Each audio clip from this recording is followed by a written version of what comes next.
Päivitetyissä pohjoismaisissa ravitsemussuosituksissa painotetaan lihan käytön rajoittamista ja maidon kulutuksen kohtuullistamista. Taustalla ovat ilmastosyyt. Onko suosituksista tullut arkea? Lihatuotteita ei syödä päivittäin, että ehkä kerran pari viikossa tulee jotenkin liharuokaa syöty kotona, mutta muuten aika kasvispainotteista. Vihanneksia ostetaan enemmän kuin aikaisemmin.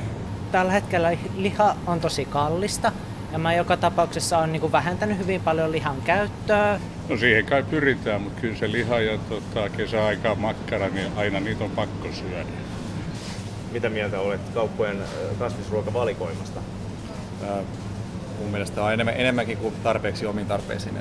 Just ehkä pitäisi itsekin vähän perehtyä vaan siihen, että mitkä tuotteet vaikka niin kuin sit jonkun soijarouheen lisäksi olisi sellaisia, mitä olisi hyvä sit vaikka olla kaapissa. On tosi kiva, että enää ei ole vain sellaista, että yritetään korvata lihaa jollain kasvisjutulla, tehdään vaikka joku kasvisjauhelia tai sellainen, vaan falafeli on kaiken näköistä muutakin kuin sellaista lihan korviketta.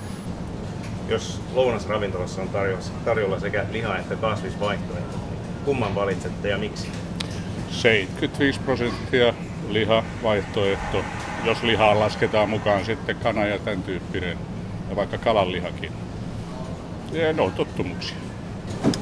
Kyllä se kasvisvaihtoehto yleensä lähtee, että kyllä silläkin nälkä lähtee. Että.